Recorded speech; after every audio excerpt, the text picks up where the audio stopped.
ನಳ ಮಹಾರಾಜನ ಬಗ್ಗೆ ಇರುವಂತಹ ಅದರ ಗೌರವ, ಆ ಪ್ರೀತಿ. ನಾನು ಸೋತಿದ್ದೇನೆ ಅವನಿಗೆ.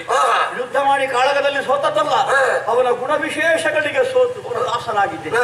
ಅಂತ ಒಬ್ಬ ದೊರೆಗೆ ಆಗುತ್ತಿರುವಂತ ಅಪಮಾನ ಅದನ್ನು ನಿವಾರಿಸಬೇಕೆಂಬ ಉದ್ದೇಶದಿಂದ ಹೊರಟೆ.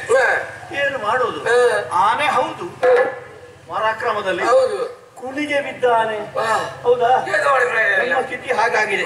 15 ದಿವಸಗಳಿಗೆ ಮೊದಲು ಎಲ್ಲಿಯಾದ್ರೂ ಓಲೆ ಬರ್ತಿದ್ರೆ ನನ್ನ ತ್ರಾಣದ ಬಗೆಯನ್ನು ತೋರ್ತಿದ್ದೆ. ಇದು ನಾಳೆ ದಶಮಿ, ಇವತ್ತು ನವಮಿ, 1 ದಿವಸದ ಪ್ರಯಾಣ ಅಲ್ಲ, 15 ದಿವಸದ ಪ್ರಯಾಣ ಉಂಟು. ಹೇಗೆ ಹೋಗಲಿ?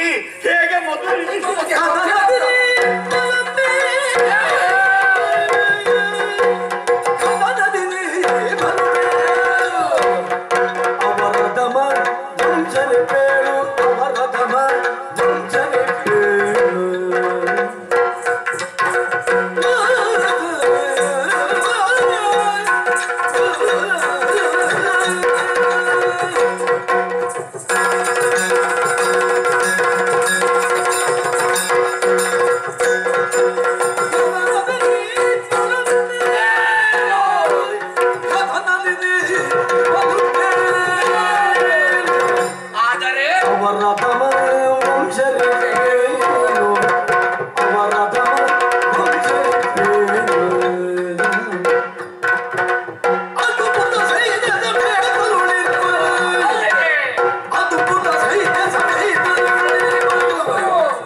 ನನಗೆ ಹೆಮ್ಮೆ ಇದೆ. ಕಾಲಗಳಲ್ಲಿ ನೀವು ಅತಿ ಮೇಲು. ಆದರೆ ಅಲ್ಲಿ ಮದುವೆಗೆ ಬರುವಂತ ರಾಜರು ಏನು ಅಸಾಮಾನ್ಯರೇ, ಅವರ ಪರಾಕ್ರಮವಂತರಾಗಿದ್ದಾರೆ. ಒಂದು ನಾಡನ್ನು ಆಳುವಂತ ದೊರೆಗಳೂ ಆಗಿದ್ದಾರೆ. ಮತ್ತ ಒಂದು ಅವರು ಬರುವುದು ಮದುವೆ ಆಗೋದಕ್ಕೆ ಯಾರನ್ನು, ಎರಡನೆಗೆ ಮದುವೆಗೆ ಸಿದ್ಧರಾದಂತ ಹೆಣ್ಣನ್ನು ಮದುವೆ ಆಗೋದಕ್ಕಾಗಿ ಬರುವವರು ಅಂತ ಕಾಮುಕರವರು. ಒಂದು ವೇಳೆ ಮದುವೆಯನ್ನು ನಿಲ್ಲಿಸುವುದಕ್ಕೆ ಯಾರಾದ್ರೂ ಬಂದ್ರೆ ಯಾರ ವಿಷಯ ಬೇಡ, ಮದನಾರಿ ಆ ಪರಮೇಶ್ವರನೇ ಬಂದ್ರು ಗಣನೆಗೆ ತೆಗೆದುಕೊಳ್ಳದಂತ ಪರಾಕ್ರಮಿಗಳು ಇರುವಾಗ ನಿಮ್ಮ ಆಟ ಅವರ ಸಮ್ಮುಖದಲ್ಲಿ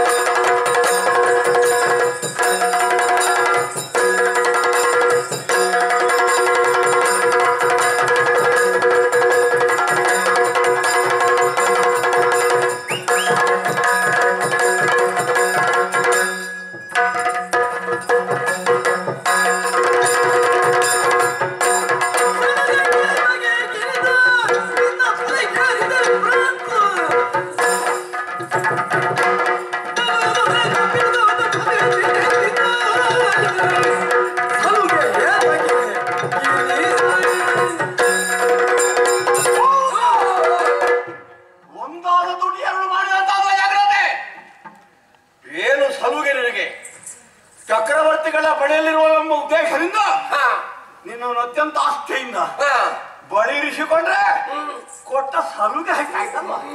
ತಲೆ ಮೀರಿ ಮಾತಾಡಲಿಕ್ಕೆ ತೊಡಗಿದ್ದಿ. ನಿನಗೆಲ್ಲ ಎಲ್ಲಿ ಅರ್ಥ ಆಗ್ಬೇಕು? ನಾನು ಎಂಥ ಛಲವಂತ ಗೊತ್ತಾ ನನಗೆ?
ಮಾತನ್ನು ಕೇಳಿ ಏನು ಆ ಮದುವೆಯನ್ನು ನಿಲ್ಲಿಸುವಂತ ಆದ್ರೆ ನಿಮಗೆ ಉಂಟು ಅಂತ ಆದ್ರೆ ಕೇಳಿ ನಿಮ್ಮ ರಥ ಆ ಮದುವೆಯ ಮುಹೂರ್ತಕ್ಕಿಂತ ಗಳಿಗೆ 5 ಒಳಗೆ ನಿಮ್ಮ ರಥ ಕುಂಡಿದಾಪುರದ ಒಳಗೆ.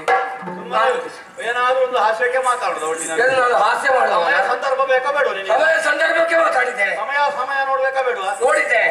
ನನಗೆ ಅದ ತಾಪ ದೂರ ಆಗ್ಲಿ ಅಂತ ಉಲ್ಟಿ ಹೇಳುದು ಅಲ್ಲ, ನನ್ನ ಮಾತಿನಲ್ಲಿ ವಿಶ್ವಾಸ ಇರಿಸಿ. 15 ದಿವಸಗಳ ಪ್ರಯಾಣ ಇದೆ. ಸೂರ್ಯೋದಯವಾಗಿ 5 ಗಳಿಗೆ ಒಳಗೆ ಕುಂಟಿನಾಪುರದ ಒಳಗೆ ರಥ ನಿಲ್ಲಿಸ್ತೇನೆ. ಹೌದಾ?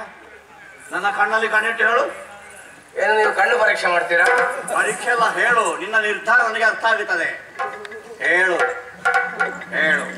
ಪ್ರಭು, ಸೂರ್ಯೋದಯ ಆಗಿ ಗಳಿಗೆ 5 ನಿಮ್ಮ ರಥ ಕುಂಡಿನಾಪುರದ ಒಳಗೆ.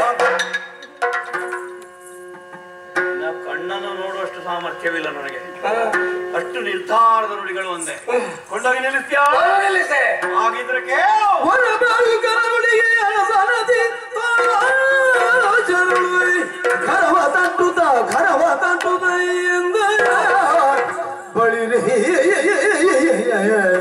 ಬಳಿರೇ ಒಂದು ಬಗಾರ ವಿರಚಿಸನಲ ಬಳಿರೇ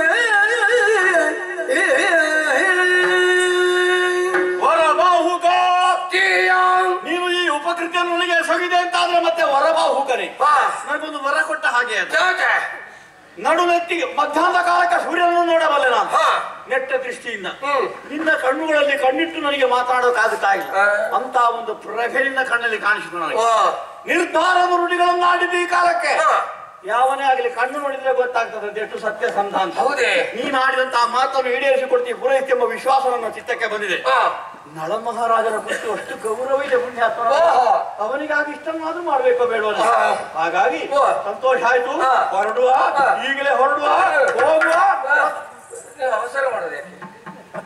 ನಾಳೆ ಮದುವೆ ಅಂತ. ನಾಳೆ ಕೊಂಡೋಗುದು ನಾನಲ್ಲ. ನೀನು ಕೊಂಡೋಗುದಂದ್ರೆ ಅಲ್ಲಿ ರಥ ಮುಟ್ಟಿಸೋದು ಯಾರು? ಈಗ ಹೊರಟ್ರೆ ನೀನು ಹೇಳಿದಿ ಬೆಳಿಗ್ಗೆ 5 ಗಂಟೆಗೆ ನಾನು ಮುಟ್ಟಿಸೋದು ಹೇಳಿದಲ್ಲ. ಹೌದು, ನೀವು ಒಳಗೋಗಿ ಸ್ವಲ್ಪ ವಿಶ್ರಾಂತಿ ಪಡೆದು. ವಿಶ್ರಾಂತಿ ಎಲ್ಲ ಮಾಡಲಿಕ್ಕೆ ಸಮಯ ಇಲ್ಲ. ರಥ ಓಡಿಸುವುದು ನಾನಲ್ವಾ? ಕುಂಟಿನಾಪುರಕ್ಕೆ ಹೋದ ಮೇಲೆ ವಿಶ್ರಾಂತಿ. ನೀವು ಸ್ವಲ್ಪ ನಾನು ರಥ ಬಿಡಿ ಸಿದ್ಧಪಡಿಸ್ತೇನೆ. ಹೌದಾ? ನೀವು ಅವಸರ ಮಾಡಬೇಕು.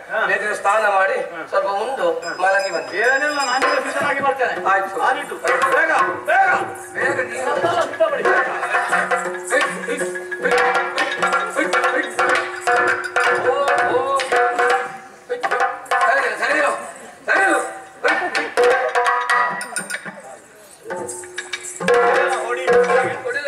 ಕುದುರೆ ಕಾಲಿಗೆ ಹೊಡಿ.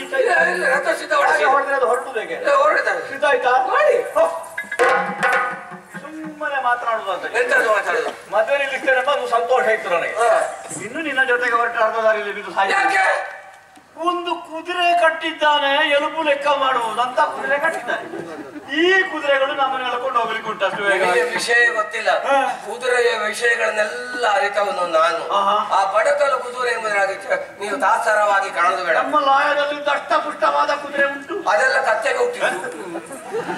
ನಮ್ಮ ಲಾಯದಲ್ಲಿ ಕತ್ತೆಗೆ ಹುಟ್ಟು. ಉತ್ತರದಲ್ಲಿ ಅಂತ ಕ್ರಮ ಉಂಟದೆ ಉತ್ತಮ. ಅದು ನೋಡುವುದಕ್ಕೆ ನೋಟದ ಕುದುರೆ ಮಾತ್ರ. ಈಗ ಆ ಕುದುರೆಗಳಲ್ಲಿ ಬೇರೆ ಬೇರೆ ವಿಧ ಇದೆ. ಆಟದ ಕುದುರೆ ಬೇರೆ, ನೋಟದ ಕುದುರೆ ಬೇರೆ, ಓಟದ ಕುದುರೆ ಬೇರೆ, ಈಗ ಬೇರೆ ಬೇರೆ ಕುದುರೆ. ಇದು ಓಟದ್ದು. ಏನು ಲಕ್ಷಣ ನೋಡಿ, ಲಕ್ಷಣ ನೋಡಿ. ಒಂದು ಕಾಲನ್ನು ಎತ್ತಿ ಹೀಗೆ ನಿಂತಿದೆ. ಕಾಲು ಉಂಟು ಅಂತ ಯಾರು ಹೇಳಿದ್ರು? ಆಜೆ ಆದ ಕೂಡಲೇ ಓಡುವುದಕ್ಕೆ ಸಿದ್ಧ ಅಂತ. ಸಿದ್ಧವಾಗಿದೆ. ಅಷ್ಟೇ ಅಲ್ಲ, ಆ ಕುದುರೆಯಲ್ಲಿ 10 ಸುಳ್ಳಿಗಳಿದ್ದಾವೆ ನೋಡಿ. ಸುಳ್ಳಿಗಳು ನೋಡಿ. ನೆತ್ತಿಯ ಮೇಲೆ 2, ಉಭಯ ಪಾರ್ಶ್ವಗಳಲ್ಲಿ 2, ಪೃಷ್ಠದಲ್ಲಿ 7, 10 ಸುಳ್ಳಿಗಳು. ನಿನಗೆ ತುರಗಶಾಸ್ತ್ರ ಗೊತ್ತುಂಟು ಅಂತಾಯ್ತು. ಚಕ್ರವರ್ತಿಗಳ ಜೊತೆಲಿದ್ದಾವಲ್ಲ. ತುರಗ ಲಕ್ಷಣ ಬಲ್ಲೆ ನೀನು ಎಲ್ಲ ಅಭ್ಯಾಸ ಮಾಡಿದ್ದೇನೆ. ಹಾಗಾದ್ರೆ ದಿವ್ಯಾಶ್ವಗಳು ಅಂತ ಹೇಳೋದ್ರಲ್ಲಿ ಯಾವುದೇ ಸಂದೇಹ ಇಲ್ಲ. ಇಲ್ಲ ಇಲ್ಲ, ಎಲ್ಲ ಸಿದ್ಧ ಆಯ್ತು. ಬೇಕಾದೆಲ್ಲ ತಗೊಂಡೆ. ಬೇಕಾದೆಲ್ಲ ತಗೊಂಡಿದ್ದೆ. ಅಗತ್ಯದಲ್ಲ. ಹಾಗಾದ್ರೆ ನೀನು ತಡಬೇಡ. ಹೊರಡುವುದೇ.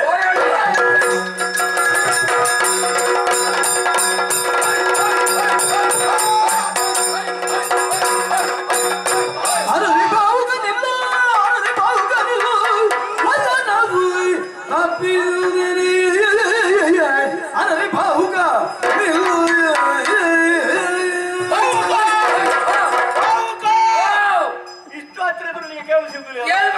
ಎಂತ ವೇಗ ಇದು. ನಿಲ್ಲಿಸು.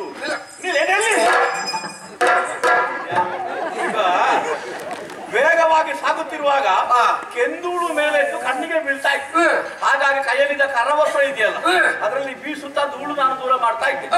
ಆವಾಗ ಕರವಸ್ತ್ರವೇ ಜಾರಿ ಬಿದ್ದು ಹೋಯ್ತು. ಸ್ವಲ್ಪ ಬೆಲೆ ಬಾಳುವಂತದ್ದು, ಹಾಗೆ ಬಿಟ್ಟಿಗೆ ಮನಸ್ಸಿಲ್ಲ ನಾನು. ಇಲ್ಲಿ ಸಮೀಪದಲ್ಲಿ ಬಿಟ್ಟಿದೆ. ಆ ಕರವಸ್ತ್ರ ತಕೊಂಡು ಮತ್ತೆ ಮುಂದೆ ಹೋಗುವ. ಹೌದೇ ಕರವಸ್ತ್ರ ನಿನಗೆ ಯಾಕೆ ನಿನಗೆ ಇಲ್ಲಿ ಬಿದ್ದದ್ದು 62 ಯೋಜನ ಹಿಂದೆ. ಎಷ್ಟು? 62 ಯೋಜನ ಹಿಂದೆ ಉಳಿದುವುದು ಮರೆಯ ಮಾತೆ ನೆನಲು ಮನದಲ್ಲಿ ಬೆಚ್ಚಿ ಬೆರಗ ನಿನಗೆ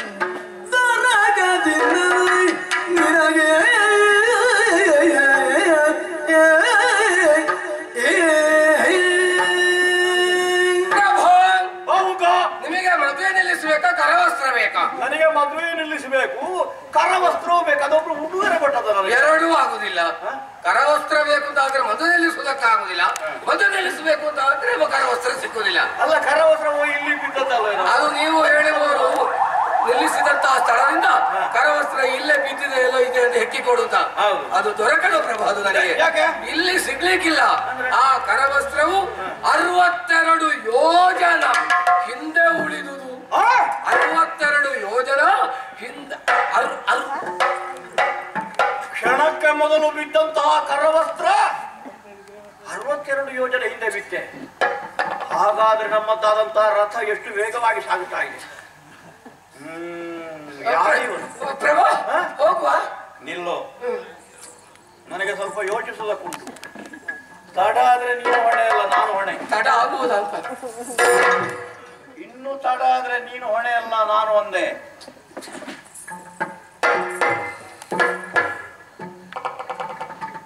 ಆಶ್ಚರ್ಯವಾಗಿದೆ. ಕ್ಷಣಕ್ಕೆ ಮೊದಲು ಬಿದ್ದಂತಹ ಕರವಸ್ತ್ರ 62 ಯೋಜನ ಹಿಂದೆ ಉಳಿಯಿತು ಅಂದ್ರೆ ರಥ ಎಷ್ಟು ವೇಗವಾಗಿ ಸಾಗುತ್ತಾ ಇದೆ. ವಾಯು ವೇಗವಲ್ಲ, ಮನೋವೇಗದಿಂದಲೇ ಸಾಗುತ್ತಾ ಇದೆ. ಈ ರೀತಿಯಲ್ಲಿ ರಥವನ್ನು ಓಡಿಸುವುದಕ್ಕೆ ವರ್ತಮಾನ ಕಾಲದಲ್ಲಿ ಯಾರು ಸಮರ್ಥರು?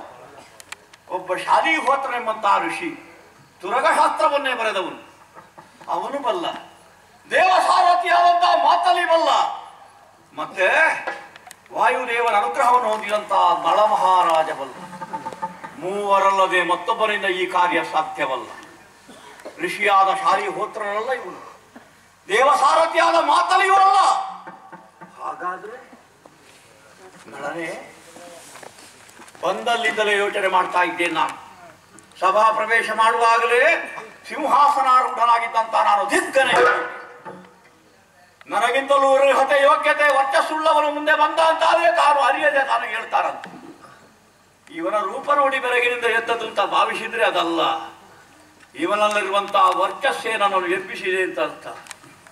ಕಾಡಿಗೆ ಬೇಟೆಗೆ ಹೋದಂತಹ ಕಾಲಕ್ಕೆ ಹಸಿದಿದ್ದ ಸಂದರ್ಭದಲ್ಲಿ ಆ ಕಾಡಿನಲ್ಲಿ ಯಾವುದೇ ಸೋಪಸ್ಕರಗಳಿಲ್ಲದೆ ಬಿಸಿ ಬಿಸಿಯಾದಂತಹ ಅಡುಗೆಯನ್ನು ಬಡಿಸಿ ನನ್ನ ಪ್ರಾಣ ಉಳಿಸಿದ್ದಾರೆ.